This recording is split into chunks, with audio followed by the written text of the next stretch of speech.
Welcome, everyone. The ICMA Learning Lab is pleased to present this online education program, Turning Community Insights into Action, brought to you by ICMA partner Zencity. For technical assistance, please email learning@icma.org.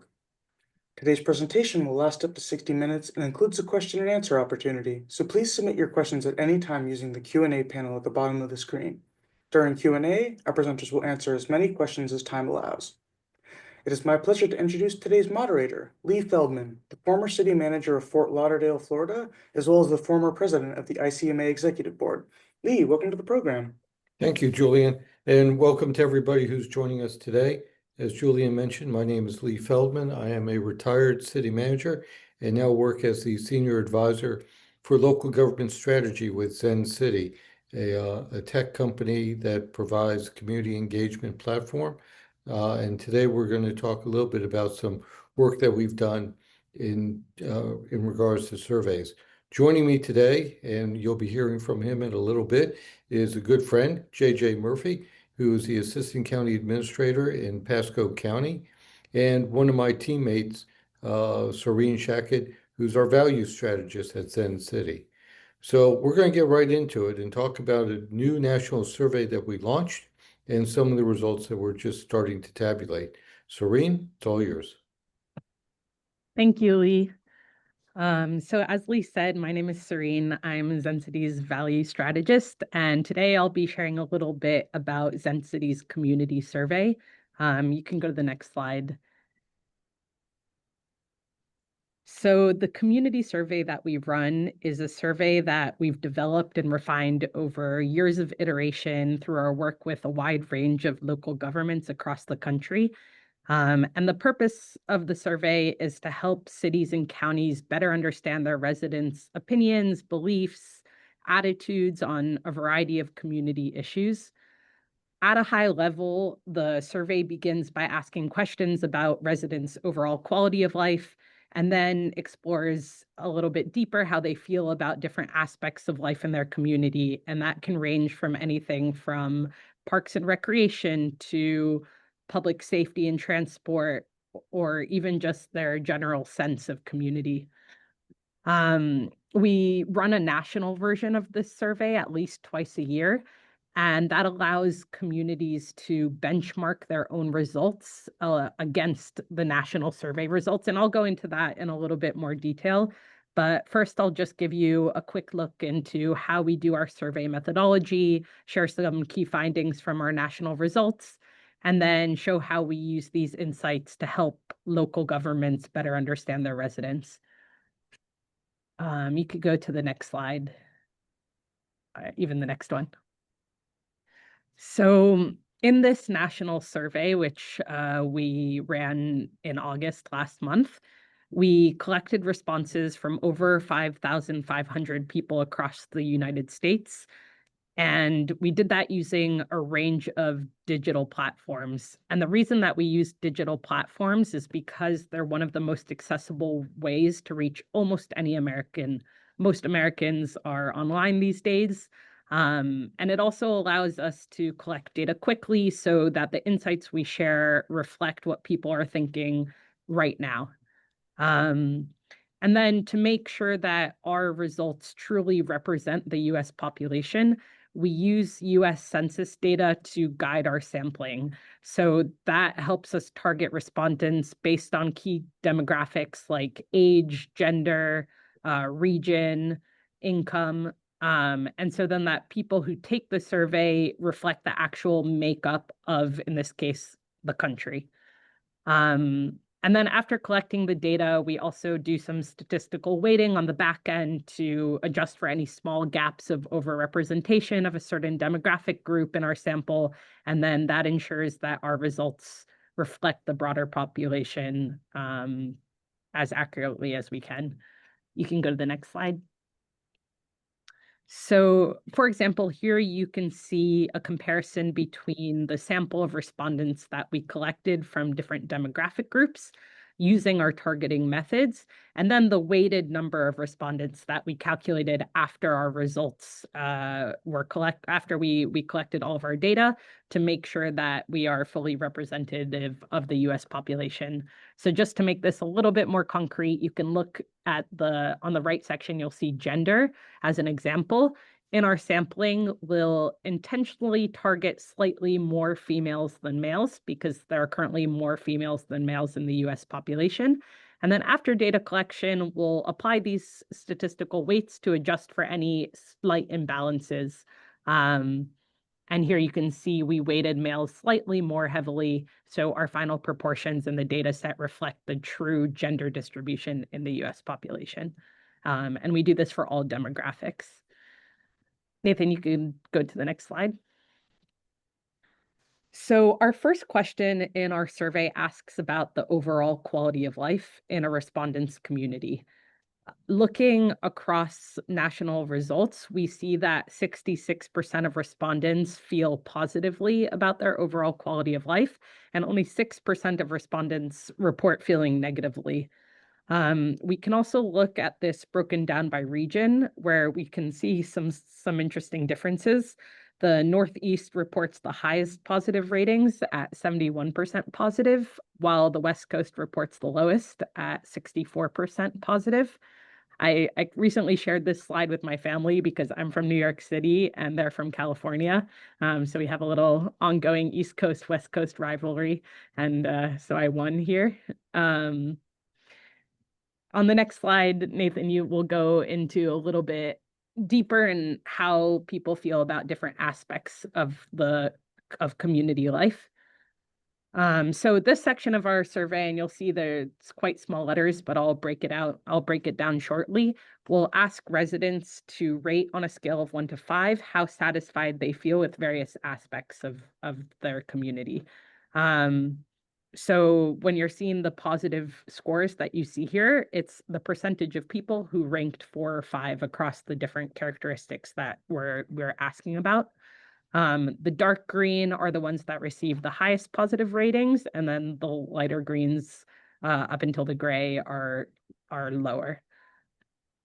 You can move to the next slide, where I'll show here's the dark green section, so those who felt the most positive about these characteristics nationwide, and those included characteristics like quality of the local library system, parks and recreational opportunities, and access to quality healthcare.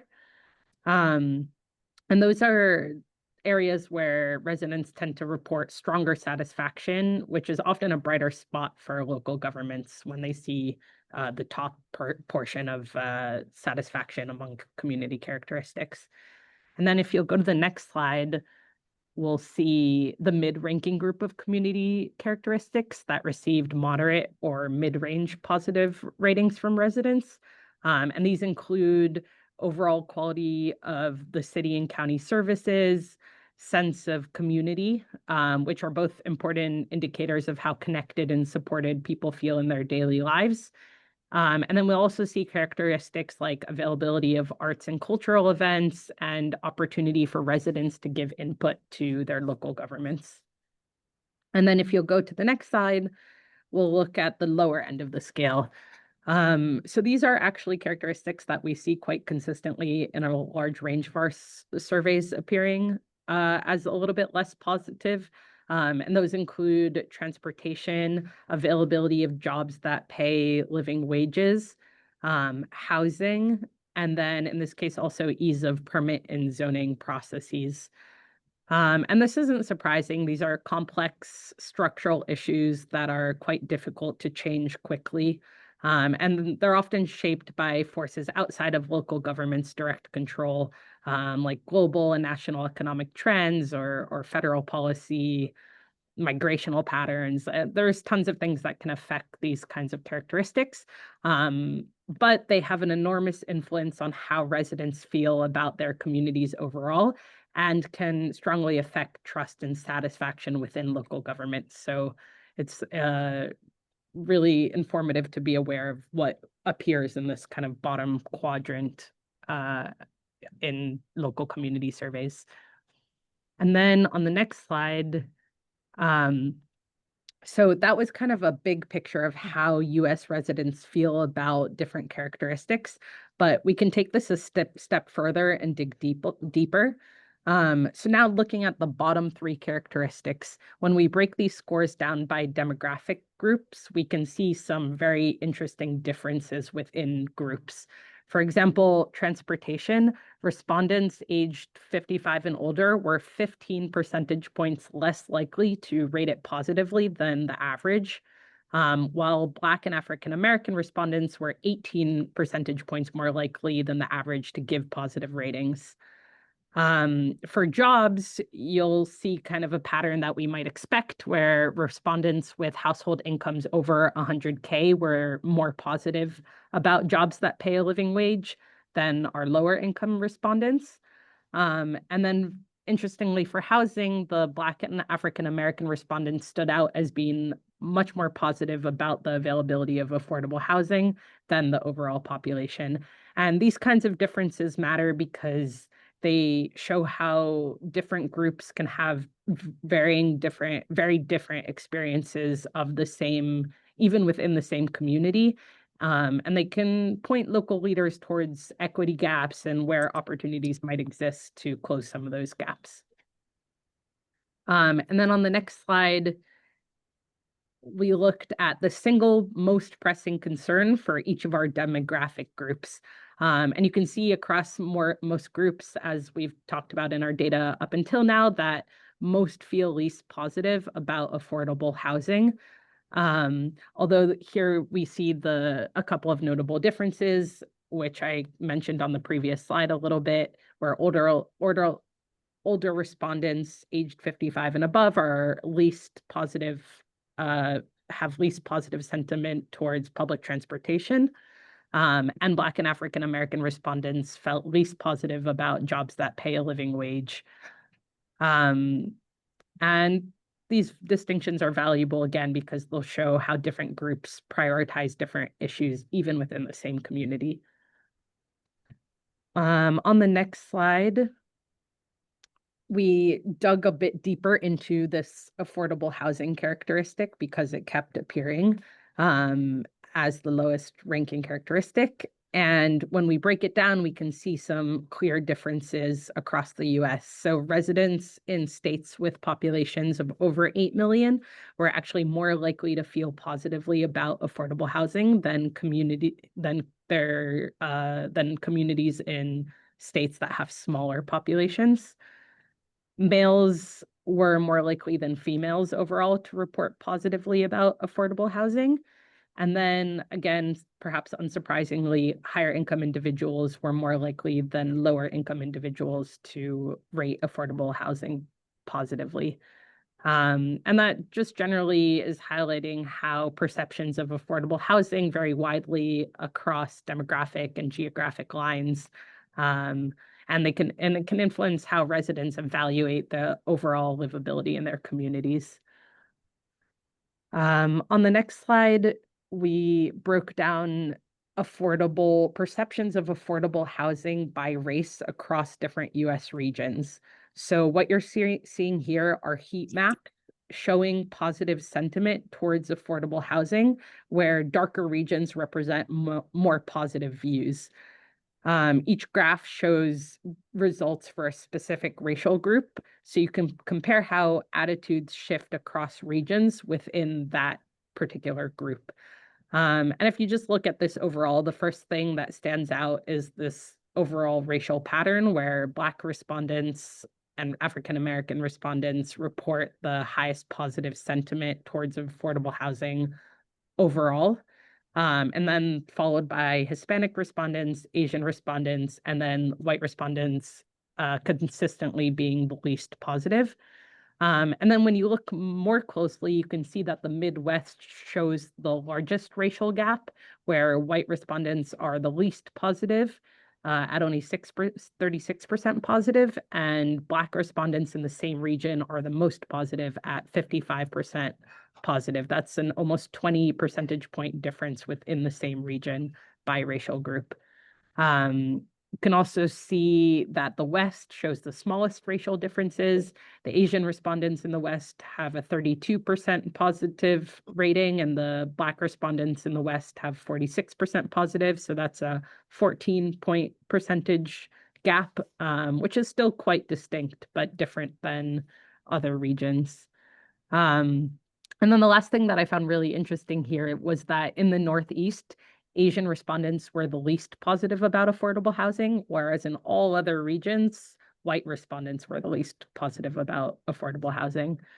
So generally just showing that racial differences in perception of affordable housing aren't the same everywhere. And depending on the question you're trying to answer, you can use this kind of data in different ways to better understand how attitudes vary by race within each region. So on the next slide,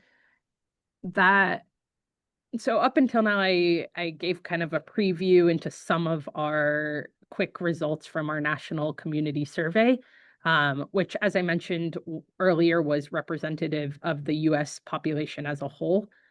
Now I want to show you how we use these results in practice at Zencity to support local government leaders. For every community survey we run, we start by aligning our sample to the demographics of that specific community.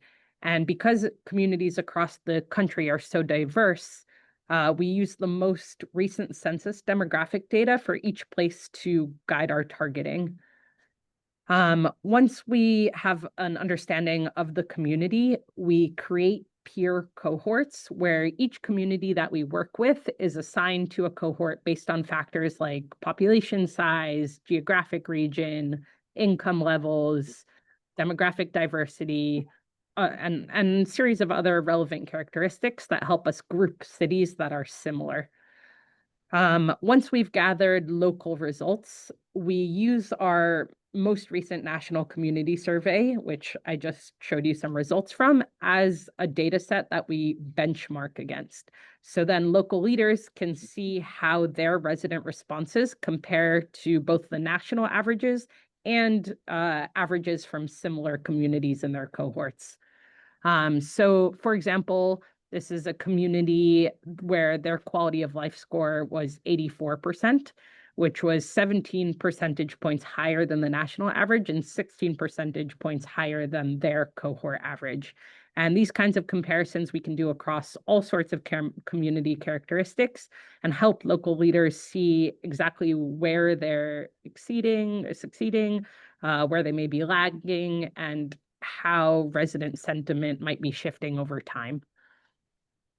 On the next slide, I'll show you another key thing that we do at Zencity to help make data more actionable for local leaders. And in a moment, I'll hand this over to JJ from Pasco County, who will share a little bit in more detail how they use these results. But first, I'll just give you a quick overview of what we're looking at here, which is Pasco County's priority matrix. And the priority matrix is a tool that we've developed to help local governments translate survey feedback into clear priorities. Because you can collect a lot of data and it can be a little bit difficult to make sense of resident feedback. This helps cities structure which issues might require immediate attention, which kinds of issues are doing well and should be maintained, and which are less urgent. And we do this by taking into consideration two main measures. The first is how satisfied are residents with each community characteristic, which I already presented. And the second is how much of an impact does that characteristic have on residents' overall quality of life? And we've over working with cities over years and years and years, we've been able to take the data and create an estimate of how much each characteristic does impact how much a respondent is likely to say that their quality of life is high. So this priority matrix is split up into 4 quadrants: strengths, what cities should maintain, high impact challenges, and minimal focus. And what I want to show you here we talked a lot about affordable housing. It's in the high impact challenge quadrant. And that essentially means that it scores lower in satisfaction, but it has a high impact on how residents feel about the quality of life in their community. So we know that moving that dot more towards the right will have a much higher impact on quality of life than perhaps another characteristic. So I won't go into this too much in detail because we have JJ here and he's very familiar with Pasco County and has been working with us now for a while and has a lot more to say than me. So I want to hand it off to Lee and JJ, and I'm happy to answer questions. I saw there were a bunch in the chat. I can answer as a follow-up, maybe. Just I want to give them enough time to talk. So before JJ jumps in, Serene, I had a couple questions, and I know these are the ones that we get asked all the time. So there's over 350 million people that live in the United States, and you only talk to 5,552. How does that turn into a representative sample? It's a very good question, Lee. So as I mentioned, we use these kind of targeted demographic groups to make sure that, and by region, in order to make sure that what we're collecting, the data we're collecting, has a big enough sample size of every single demographic that we care about. I won't go into the heavy statistics of how come a certain sample size is enough to make a certain claim. It's a very, very complicated kind of model that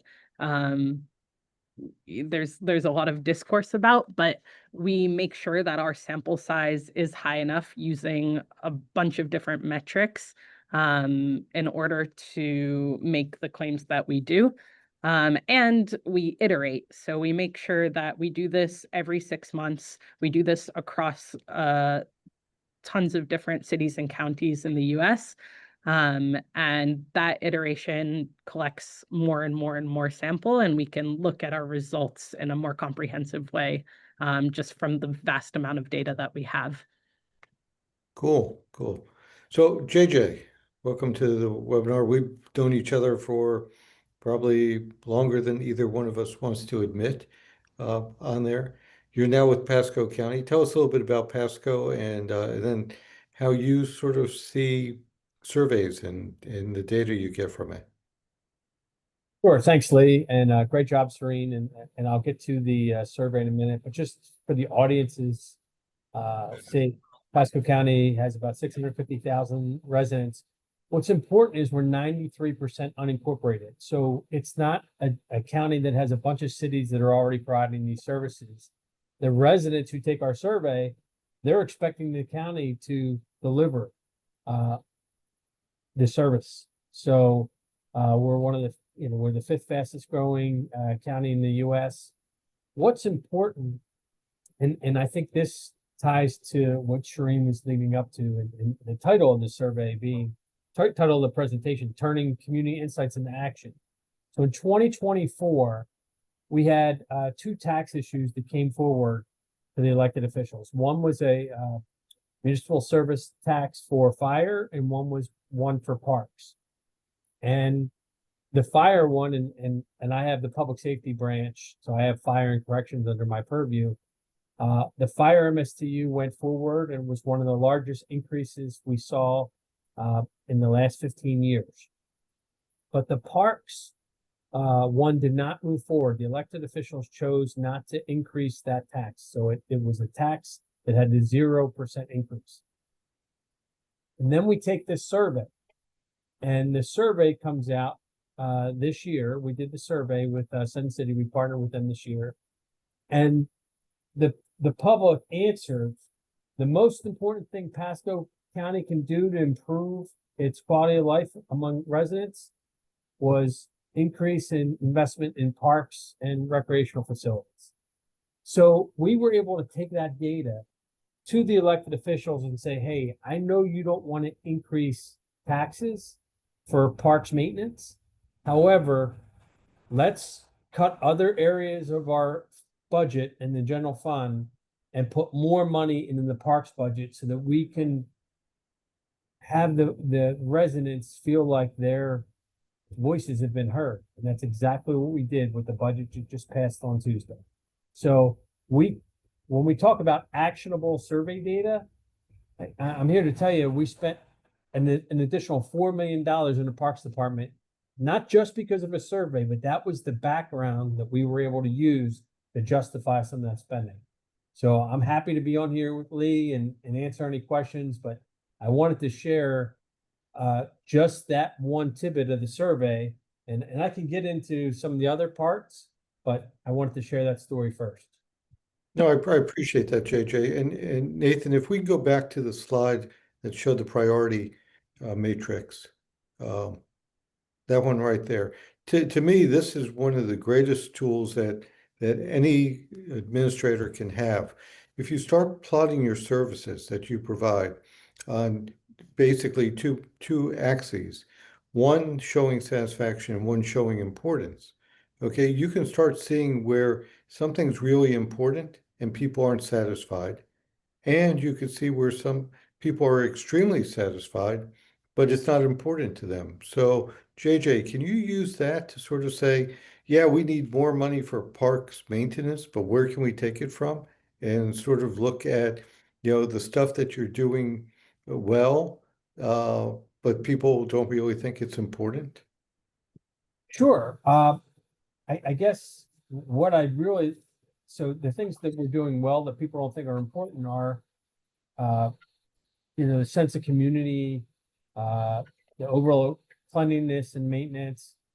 Now, what I will tell you is, here's the important thing. This survey was taken about 6 months after our community was hit by 2 hurricanes back to back.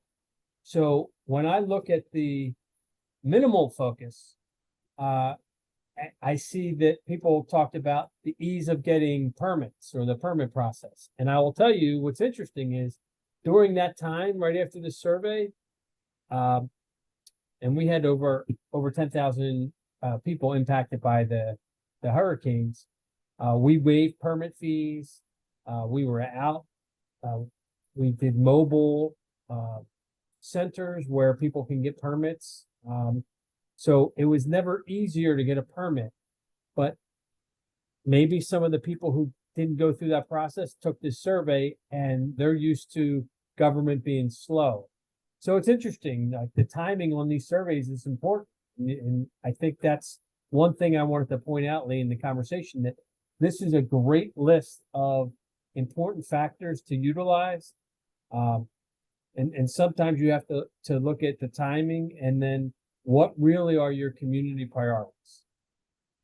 So you just said something that I was sort of thinking about when Serene was presenting the results, and that is, this is sentiment. This is how people feel about an issue, and they have to compare it against something. So I'll just go back to my experience in Fort Lauderdale when we first launched our survey, and we were asking questions about code enforcement, and we were looking at it against all 4 of the commission districts on there. And what was interesting was that the area that was the highest income in the city, that had very well-maintained homes, was just marginally satisfied with code enforcement efforts. And the area that was low to moderate income on there, which probably had areas of blight that were very prevalent, they were marginally, or not marginally, they were exceptionally satisfied with the level of code enforcement. And to me, that may be because the standard is different on there. And we can't really be fooled sometimes by the results by just saying people are satisfied. You have to dig a little bit deeper into it. So, like on this result about public transport and people age 55 and above, of which I am one of, why are they dissatisfied? And that may require doing some additional work. So when you get puzzles like that, do you then use surveys to dig deeper into the results? Well, this is just a snippet of the Pasco County survey. What is great about the national survey is I'm able to then benchmark our county survey, and I will tell you, we didn't score as high as on our first survey is the national survey. But I'm also then able to break down the commission districts, you know, so we make a lot of funding decisions. Not every district is funded equally, correct? So, you know, some roads need more, some districts need more repaving because they might be older areas. So it's not like you can say, well, I have 50 million for paving and, you know, the 5 districts are each going to get 10 million. There's, this survey data is good to be able to go back and see that, measure that sentiment, Lee, that you're talking about over a multitude of categories, and then do a comparison against what our peers, what's going on, you know, what are other Florida communities talking about, whether the southeastern communities talk about, or what's going on, you know, across the country. So I think this survey tool is tremendously useful, and as administrators, being able to have that backup when we go to the elected officials and to the public, I think that gives us credibility.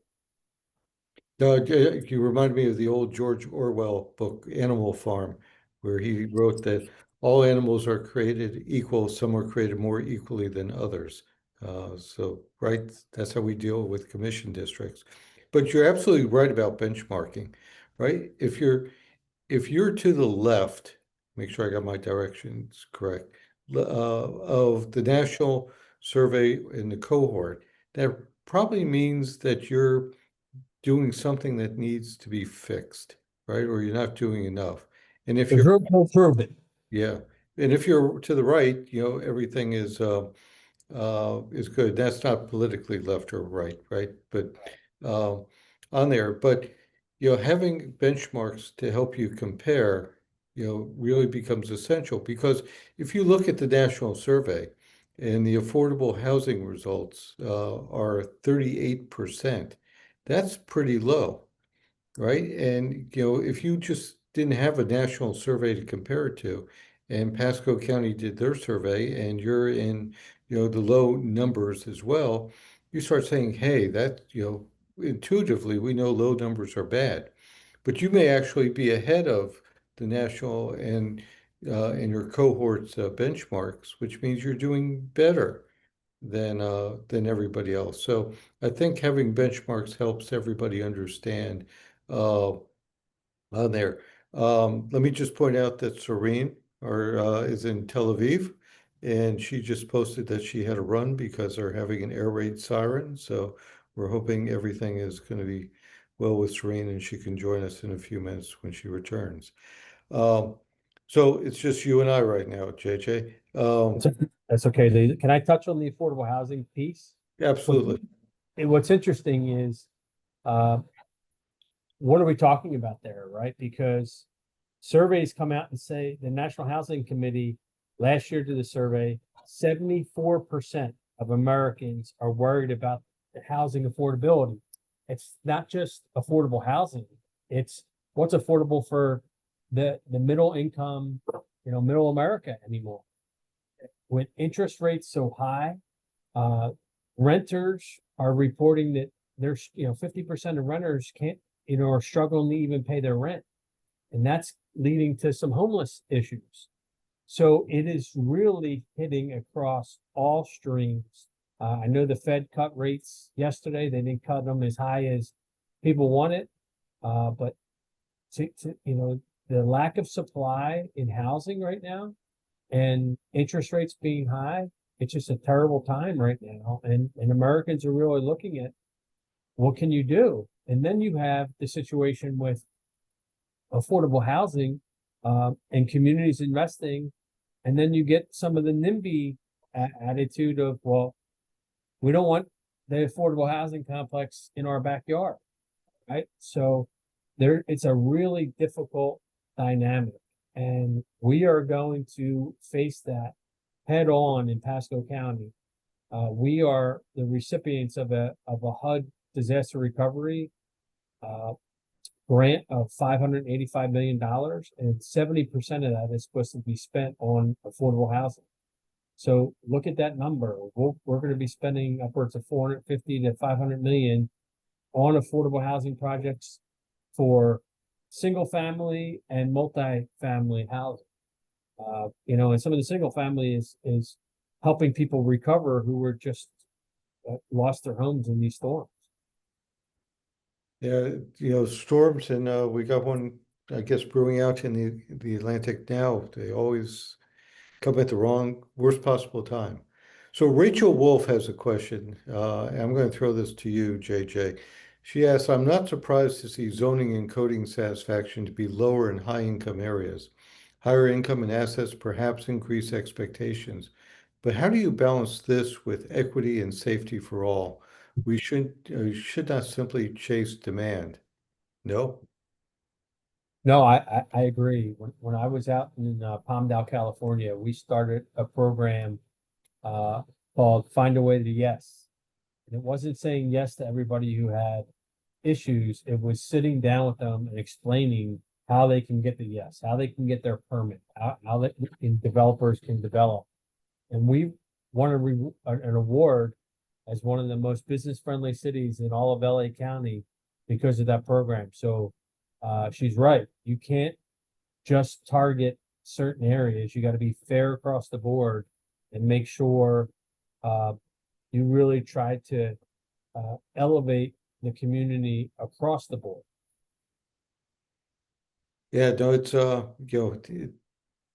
surveys are great because they start, helping you pick through the data, especially open-ended responses. But with open-ended responses, you need a good tool to be able to sort through those and not have to read, 800 pages of one-liners. So Carlos Sanchez has his hand up, and Carlos, I'm going to ask you to maybe go into the chat or the Q&A box to pose your question. And JJ, while he's doing that, help me understand, the thought process on what triggers you to say, hey, we need to do a survey. How often do we need to do the survey, and how it builds into your strategic planning and your budgeting workflows? Well, that's a great point. So Pasco County just rolled out a new strategic plan. We have 9 primary goals, and for me, and the top one is reducing response times for our EMS service. And some people would think, well, that's easy, just get there quicker. Well, how are you getting there quicker, right? Are you putting more people on staff? Are you bringing more ambulances out? Are you working with the traffic ops people to make sure that we have a way to get through and get green lights all the way through, and putting a prioritization on our employees' mental health? And we've done that. And we've done that with internal surveys, and we've put money towards that, because if your employees are going from one call to the next and they just go deal with a traumatic resuscitation of a young kid who almost drowned, or somebody hung themselves, and then they get back to the station and 2 minutes later getting called, like, you can only do that so long. So we're making sure we're investing in our employees' mental health so they can be physically strong as well. And I think we have to look from a public safety standpoint at what our police and fire professionals are dealing with now with Narcan. And when you're out there shocking people who were dead and bringing them back to life, so I bring this back to our strategic plan, in that the survey data and in the Pasco County, the survey we're able to do, there's like an additional 5 questions, and we dialed in specifically on how residents feel about their current fire and EMS service and their current response time. So when we, it's a lot of communities have a strategic plan, but then they don't action on it. Our administrator wants us to act on it. So this will give us the data to be able to say, look, here's how our residents felt before we rolled out the strategic plan on fire and EMS service and public safety, and here's how they feel after. And I hope we're going to be elevated because we're making some significant investments in that process. So you just touched on something else that resonated with me. So frequency of surveys, right? If you do a survey once a year, is that frequent enough, or are we at a point in local government management where our surveys need to be much more frequent so we can see if the needle's moving, rapidly, so we can adjust, metrics and how we're providing service? Right. I think you need multiple. I like two, 3 or 4 a year. What I would say is it gives you the ability to then ask specific questions. So there may be somebody in the park service who want to dial down some specific questions on their survey. And because I took some public safety ones this quarter, they might want one next quarter. So I think surveys probably quarterly or what moving forward I would like to see, because it's not information overload. It's giving you the information, so how you go into budget process, how you're in budget process, and coming out of budget process, like what effect of some of the changes did the public see and your team see. So Nate Cruz just asked a question: how small of a resident population can still result in a statistically valid survey? And that's a hard question to ask, since, or for me to answer, since Serena isn't here right now. But I will tell you that, just based upon our experience, if you're in a community of, below 25,000, it may get difficult to get a sample size large enough to create a valid sample, but that doesn't mean you shouldn't survey. There are ways to do other types of surveys versus just one that's deployed like this on there. So we're happy to talk to you, Nate, and talk a little bit about your community. How big of a population are you? If you could just post that in there. Well, he's doing 30, yeah, so 30,000 should be fine on there.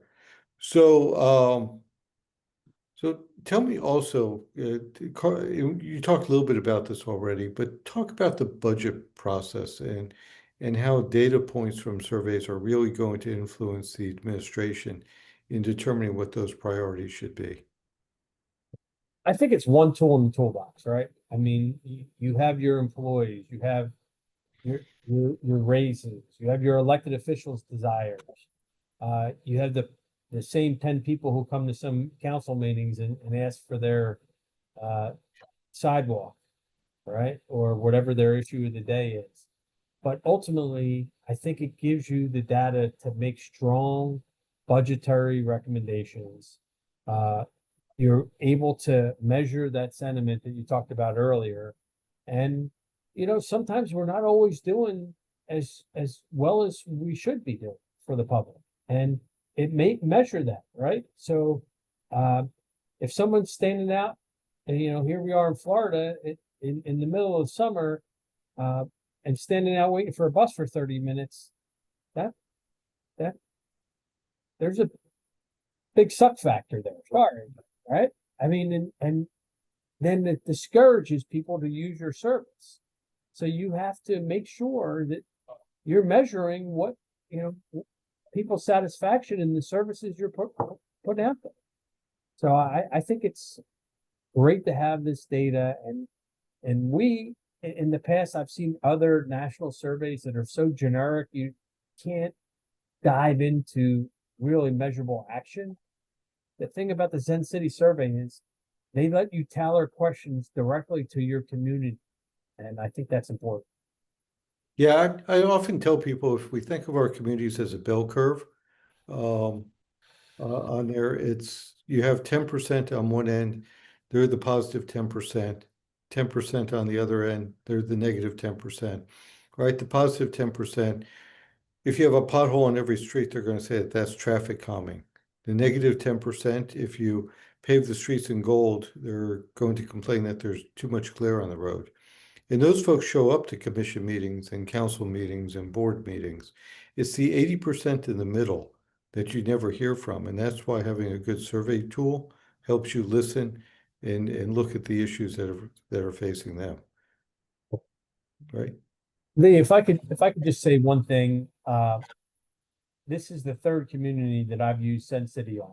And we've had emergencies in every community and have been able to go out and see what the public in New Mexico, we had a terrible blizzard, and we were able to measure the community feedback in the different areas. But I want to bring you back to early to mid 2020.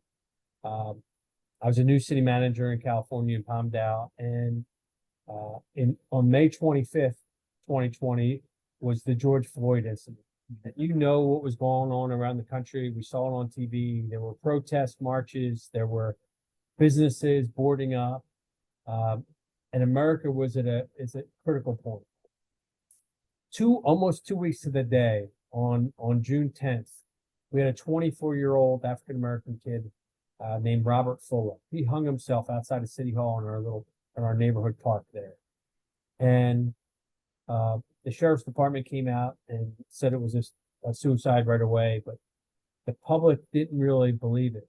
And there was a little bit of an uprising. And then Kim Kardashian and Beyonce tweeted to their 60 million followers to start emailing the government and complaining to City Hall. And I called for an extra step in the investigation to be a little bit more transparent to the public. And there was a community march, and I marched in it. It was a peaceful march.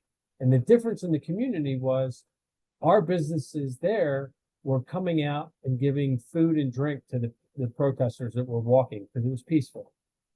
And when Zencity measured the sentiment in our community wasn't on Facebook talking about this much. It was all outside the community trying to get us to change what we were doing. So I will tell you that there are life and death examples of why what you do in Zencity matters, and that the people like, Shireen, who are undercover right now, who are getting, in Israel, what they do on the research side helps us as administrators and managers be better public employees, because we can measure and hear where sentiment is throughout our community on very sensitive issues. And I'm proud to be a third-time partner.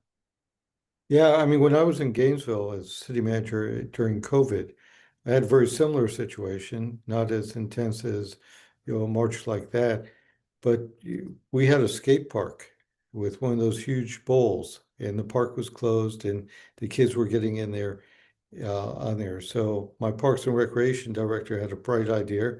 He said, let's fill the bowl with mulch. Right? Can't skate in mulch. Well, you would think that, the pitchforks came out pretty quick. And of course, as a manager, I took responsibility for that.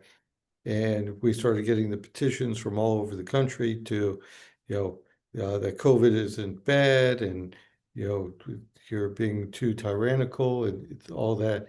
And then being able to understand the sentiment that was actually inside the community that was more supportive of that action than the folks who were calling from all around the country really helped the elected officials understand, fact from fiction, truth from reality on there. So having data, whether, coming in all different formats, I think helps not only influence the, budget and your priorities, but also the day-to-day administration of the city. Right. You can imagine our elected officials were getting over 10,000 emails, and myself, over 10,000 emails in 1 week, based off of some of those tweets. But when I was able to go back to them and say, hey, look at the data, here's what's going on in our community, here's the sentiment, here are the areas they're talking about this, and here's what they're talking about. It was much different than having that data was very important moving forward and getting through that traumatic incident. And because the sheriff's department took the extra step and were able to come out and they publicized the proof of the suicide and things like that, then it really quelled the lack of trust in government. And we are still combating trust today. So again, having data helps tell the real story. So we have 10 minutes left in our time. I'm going to just make sure anybody who has a question can either post it into the chat or into the Q&A session, and we will take it from there. And if we don't have any, that's fine too. I know we've talked long enough on there. So let's one more call. So Rachel's back. She wants to know, describe how you shared the survey results with the community themselves. So I'll let you go first, JJ, and then I'll sort of talk about that. No, I think we could have done a better job. We shared it with inside the organization. I don't remember if this was put on our website or not. And you know, that's a good point. In my department, we shared the data and then we got the specific questions we wanted. But we did not. I'm not sure if the community survey was publicized in the newspaper or not. So yeah, what we did in my cities is we presented the survey to the commission at a public meeting, gave them the results, and we posted it on the website so that people could not only see the current survey, but also, sort of show them, previous surveys so they could see what our progress was on there. We also built it into our scorecards and use some of the survey results as our KPIs for measuring some of our strategic priorities. Yeah, I think ours was just posted on our website. And I know the administrator spoke to each of the elected officials about the results specifically. They each provided a copy of the complete survey so they could have all the details.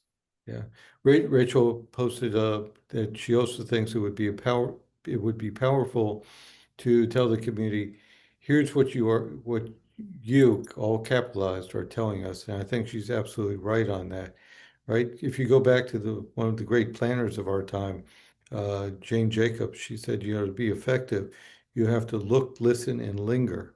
And surveys are a great way to listen on there. Getting out in the field is a great way to look, and then, just, being around helps you linger. But surveys are that great tool for allowing you to look constantly at what's happening out there. Yes. So, JJ, any party? Lee, it looks like Carlos had a question, how surveys help prioritizing budgetary decisions. Yes. I would just, Carlos, I don't know if you heard my story from earlier, but from the Pasco County side, I know public safety scored very high on the surveys, and we are one of the largest budget pieces and get continual support. But we struggled getting a tax increase for the parks maintenance. And because of the surveys, I think our administrator was able to go back to the elected officials, and we found some general fund savings to invest in the parks department. So the survey gave the data to go back and say, hey, look, the public's clamoring for this. So it helped us from our end. Great. So we're doing a couple poll surveys. So we also had a question, how do you avoid survey burnout from the constant rounds of questions and making sure that the same people don't continue to be the only ones filling them out. So I can't speak for other companies, but I will tell you what we do in Zencity is our surveys are launched digitally through digital ads that people have to respond. You know, when you get the playing Candy Crush and you want to buy more tokens and you take a survey, that could very well be the survey that we're doing for your community. But we launched the surveys digitally. We don't mail them. We don't do QR codes, and we don't do telephone surveys for that very reason. Surveys need to be short and to the point. People don't like filling out 100 question surveys any longer. So we keep our surveys down to 25 questions on there. We do them frequently. And we also use digital fingerprinting. So we're making sure that people are not taking the survey twice from the same IP address on there. And there's other techniques to avoid that as well. So that's what we're doing. Julian, I think we got one more poll question to get out there. And while we're doing that, I think we are ready to conclude. JJ, any parting words? I would just like to say thank you to ICMA and Zencity for giving administrators forums to share best practices, forums to share lessons learned, and help us all improve so we can be better representatives to the general public. Great. And JJ, again, thank you for giving up your time to prepare for this and participate, and also for being a valuable partner with the Zencity team. I want to say thank you to ICMA for agreeing to host us. And on behalf of my teammate Serene, we look forward to, if you're currently a client, continuing services. And if you'd like to be a Zencity partner, to just click on that poll number 2, yes, on there, and somebody will get back to you shortly. So Julian, I think we are done at this point, and I want to thank everybody for participating. Thank you, everybody. All right, well, with that, we must conclude today's webinar. A special thank you to our presenters and to everyone who joined us today, and we look forward to seeing you again soon. Please take a moment to complete a brief evaluation of today's program by returning to the ICMA Learning Lab page where you logged in today. The survey must be completed to unlock your certificate for this program. After completing the survey, you can access your certificate via the Achievements tab at the top of the interface. A recording of today's session will be uploaded to the same place you found the Zoom link in the Learning Lab, along with the slide deck and the additional references section. Today's program is copyright 2025 by the International City-County Management Association with all rights reserved. This concludes today's program. You may now disconnect.